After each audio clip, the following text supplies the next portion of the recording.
Wakil Ketua DPR RI Fahri Hamzah juga berorasi saat unjuk rasa 4 November. Dalam rekaman orasi yang beredar di dunia maya, Fahri Hamzah menyinggung upaya menjatuhkan Presiden Joko Widodo. Dan berikut selengkapnya orasi Fahri Hamzah. Para guru kita, para masyaikh, para habaib, para ustadz, para tokoh yang hadir pada hari ini, jemaah sekalian yang datang dari seluruh Indonesia berupa perwakilan-perwakilan yang seperti disebut Pak Fadli tadi, menggunakan dananya sendiri untuk datang ke titik ini, menyatakan aspirasinya kepada Presiden Republik Indonesia dan tidak kepada yang lainnya. Pertama, kami berterima kasih karena diundang sebagai pimpinan DPR menerima Habib Rizik dan seluruh ulama yang datang, dan kami berjanji untuk datang. Dan sekarang kami penuhi janji itu. Dari Masjid Istiqlal sholat Jumat sampai di sini, kami memperkirakan seperti kata Pak Amin Rais, inilah parlemen jalanan terbesar dalam sejarah Republik Indonesia.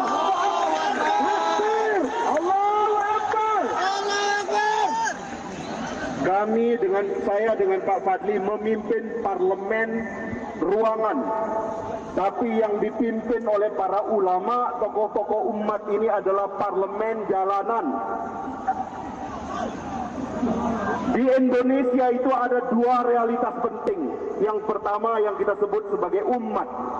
Inilah umat Islam, usianya lebih tua daripada negara.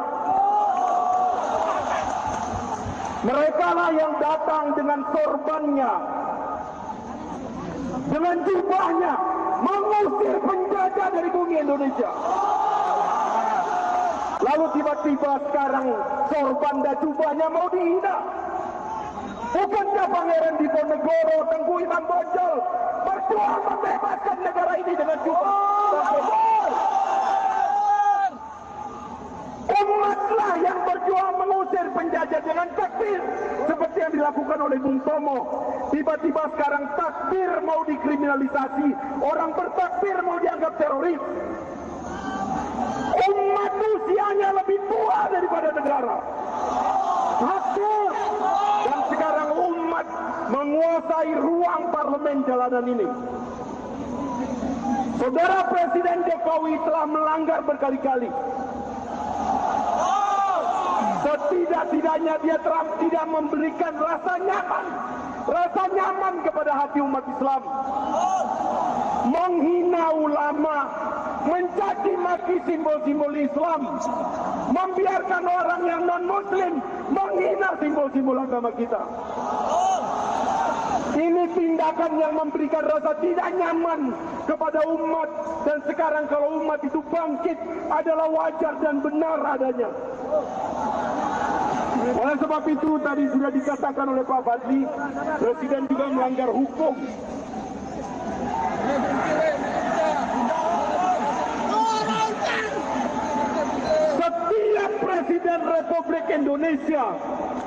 Setiap Presiden Republik Indonesia ketika disumpah menjadi pemimpin kita, dia disumpah untuk setia kepada hukum dan setia kepada konstitusi negara. Pasal 27 Undang-Undang Dasar 45, segala warga negara bersamaan kedudukannya di depan hukum dan pemerintahan, dan wajib menjunjung tinggi hukum dan pemerintahan itu dengan tanpa ada kecualinya. Kenapa kalau tiba kepada saudara Ahok hukum menjadi tumpul? Jelas dia menerima uang sebagai gubernur incumbent. Jelas dia membuang aset sumber waras. Ada temuan kerugian negara oleh BPK. Tapi ketika tiba kepada orang-orang seperti Irman, seperti Dahlan Iskan, puluhan juta belum dihitung kerugian negara, langsung ditangkap dan ditahan. Perasaan tidak nyaman ini sekarang terusik. Dan kita kalau mau memutuskan bagaimana cara menjatuhkan presiden, ada dua caranya. Takbir!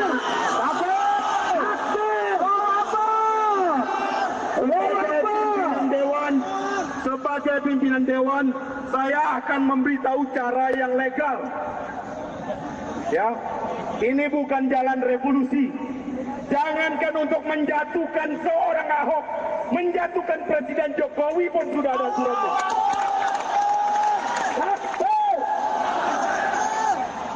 Seorang presiden ketika terbukti melanggar konstitusi, dia langsung bisa kita galang hak menyatakan pendapat bahwa presiden telah melakukan tindakan tercela, melanggar konstitusi.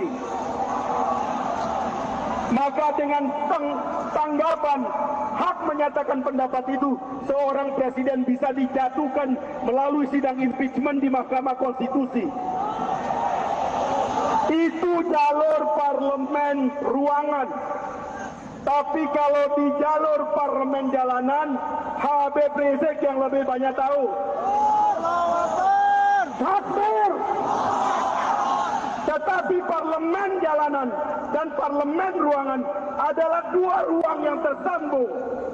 Oleh sebab itu adalah benar kalau kita tidak diberikan kesempatan untuk bertemu dengan Presiden, selayaknya parlemen gedung DPR RI dibuka untuk rakyat Indonesia menyatakan. Takbir. Tidak ada yang salah dalam hal ini. Yang salah adalah penakut yang tidak berani ketemu rakyatnya. Itu saja yang saya bisa sampaikan. Mudah-mudahan hari ini adalah keberkahan bagi bangsa Indonesia. Hari yang baik di antara hari-hari baik umat Islam. Semoga jayalah bangsa kita, jayalah umat kita, sehingga kita bisa membantu umat-umat kita di tempat lain. Wabillahi taufiq wal hidayah. Assalamualaikum warahmatullahi wabarakatuh.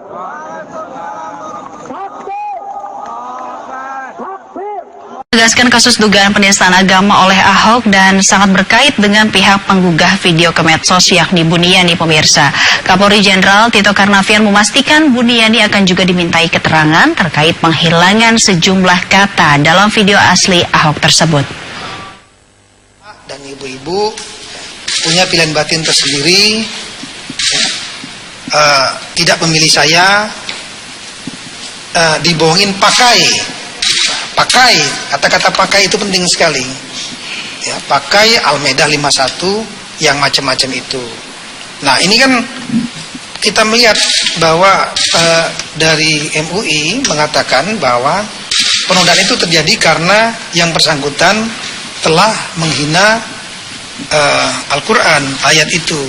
Tapi dalam konteks kita lihat kata-kata itu, tidak ada sedikit pun kata-kata mengatakan yang bersangkutan terlapor mengatakan Al-Maidah itu bohong. Bahkan ada satu yang dilaporkan saudara, namanya saudara Buniani, juga sudah media sosial, kita akan panggil yang bersangkutan minggu ini, menyatakan bahwa telah salah mengutip karena di kata-kata pakainya dihilangkan. Itu sangat beda ya. Dari kita tanya kepada ahli bahasa, pengertiannya kalau dibohongin ayat surat dibohongin ayat Al-Maidah 51 dengan dibohongi pakai Al-Maidah 51. Itu kan beda, sangat beda sekali. Kalau yang pertama dibohongi Al-Maidah 51, itu pasti yang dikatakan bohong adalah ayatnya. Tapi kalau dibohongin pakai Al-Maidah, berarti bukan ayatnya, tapi adalah orangnya. Jangan percaya kepada orang. Nah, ini yang sedang kita minta keterangan kepada saksi-saksi ahli, saksi ahli bahasa. Silahkan bapak-bapak dan ibu-ibu ya, saksi ahli bahasa yang lebih ahli daripada kita soal bahasa. Ya, kita sebagai penyidik nantinya tentunya hanya menerima dan nanti akan menyimpulkan dari para ahli-ahli ini. Ditambah lagi misalnya dari MUI mengatakan ini ada berarti penghinaan kepada ulama. Dalam tulisan itu, ucapan itu, kita tidak melihat ada satu patah pun kata-kata ulama. Tapi yang dikatakan jangan percaya kepada orang. Sehingga interpretasi dari MUI yang dimaksud dengan ulama itu, yang dimaksud dengan orang itu adalah ulama. Ya, yang dimaksud adalah ulama, karena ulama lah yang menyampaikan ayat-ayat itu gitu. Namun dari pihaknya penasihat hukum terlapor waktu itu menyatakan apa yang dimaksud orang belum tentu ulama.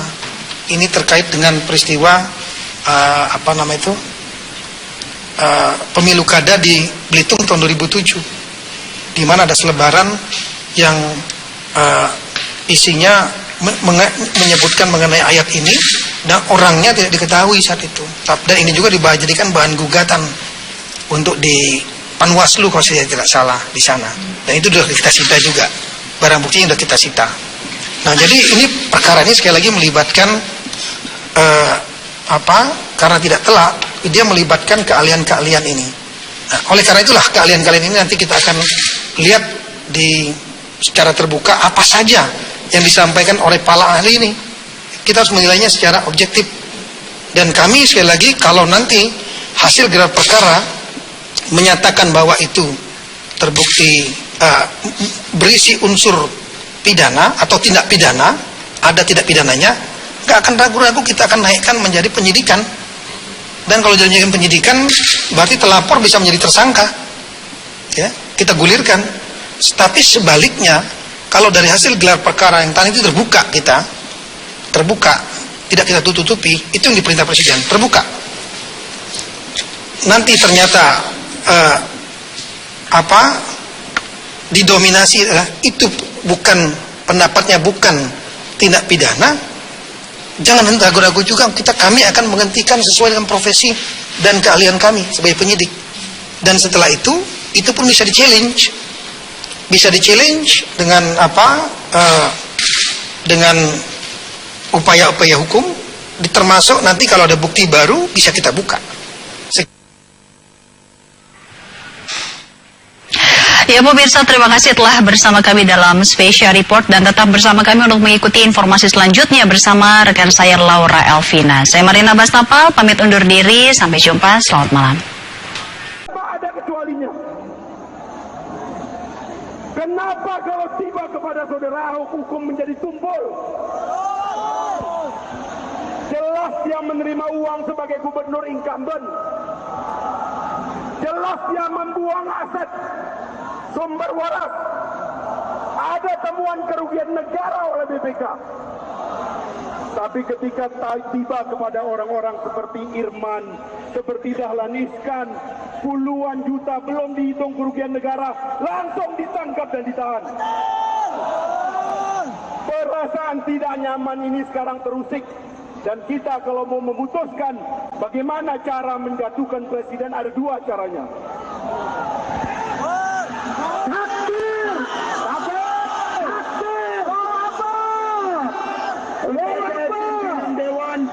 Sebagai pimpinan Dewan, saya akan memberitahu cara yang legal.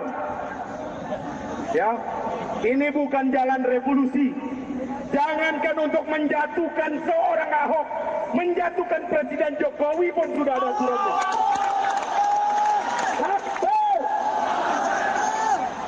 Seorang presiden ketika terbukti melanggar konstitusi, dia langsung bisa kita galang hak menyatakan pendapat bahwa presiden telah melakukan tindakan tercela, melanggar konstitusi.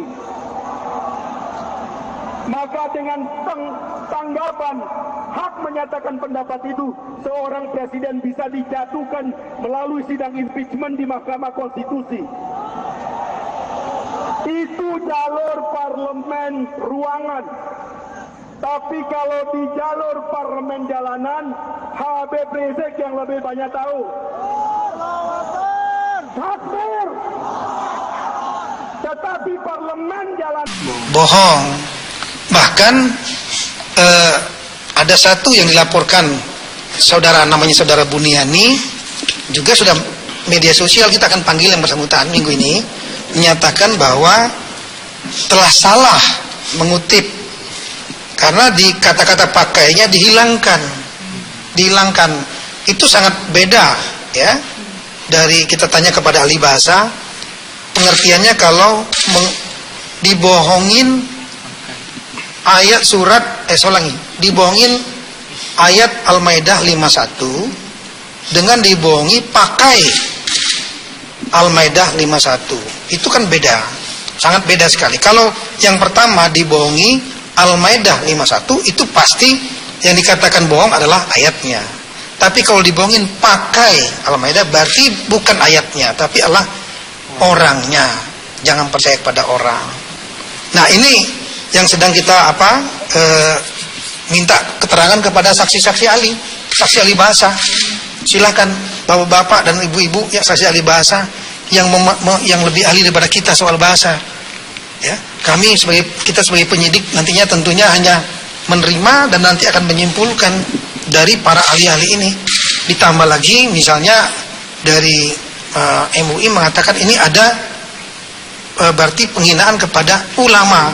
Dalam tulisan itu, ucapan itu kita tidak melihat ada satu patah pun kata-kata ulama. Tapi yang dikatakan jangan percaya kepada orang. Sehingga interpretasi dari MUI yang dimaksud dengan ulama itu, yang dimaksud dengan orang itu adalah ulama, ya. Yang dimaksud adalah ulama karena ulama lah yang menyampaikan ayat-ayat itu, gitu. Namun dari pihaknya sekarang sorban dan jubahnya mau dihina. Bukankah Pangeran Diponegoro, Tengku Imam Bonjol berjuang membebaskan negara ini dengan jubah? Umatlah yang berjuang mengusir penjajah dengan takbir seperti yang dilakukan oleh Bung Tomo. Tiba-tiba sekarang takbir mau dikriminalisasi, orang bertakbir mau dianggap teroris. Umat usianya lebih tua daripada negara. Takbir. Dan sekarang umat menguasai ruang parlemen jalanan ini. Saudara Presiden Jokowi telah melanggar berkali-kali. Setidak-tidaknya dia tidak memberikan rasa nyaman kepada hati umat Islam. Menghina ulama, mencaci maki simbol-simbol Islam, membiarkan orang yang non-muslim menghina simbol-simbol agama kita. Ini tindakan yang memberikan rasa tidak nyaman kepada umat. Dan sekarang kalau umat itu bangkit adalah wajar dan benar adanya. Oleh sebab itu tadi sudah dikatakan oleh Pak Fadli, Presiden juga melanggar hukum.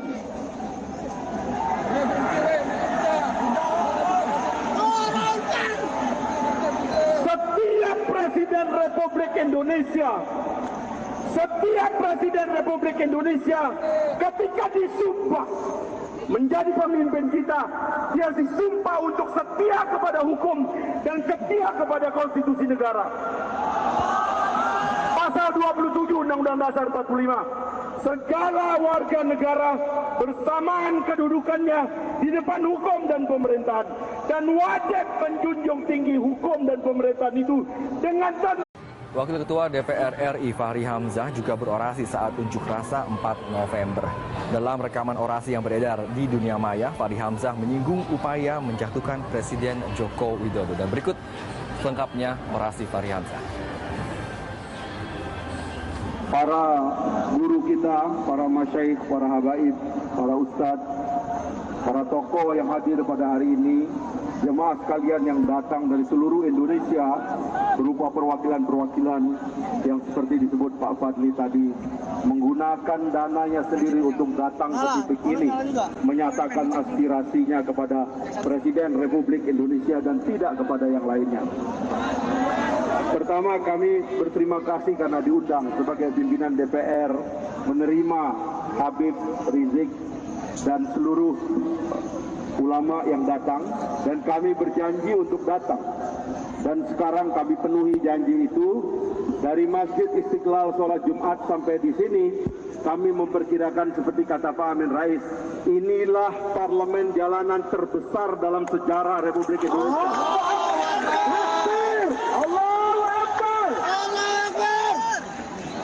Kami dengan Pak Fadli memimpin parlemen ruangan, tapi yang dipimpin oleh para ulama, tokoh-tokoh umat ini adalah parlemen jalanan.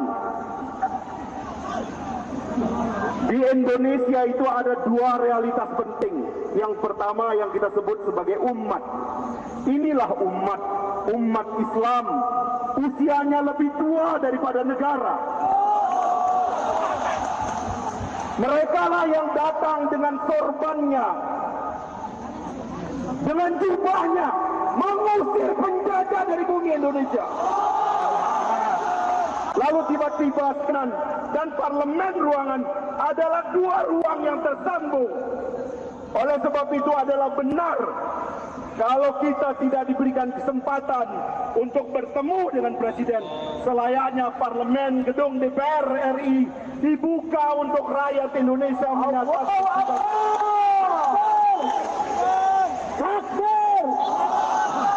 Tidak ada yang salah dalam hal ini.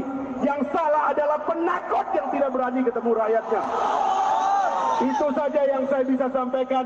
Mudah-mudahan hari ini adalah keberkahan bagi bangsa Indonesia. Hari yang baik di antara hari-hari baik umat Islam. Semoga jayalah bangsa kita, jayalah umat kita, sehingga kita bisa membantu umat-umat kita di tempat lain. Wabillahi taufiq wal hidayah. Assalamualaikum warahmatullahi wabarakatuh.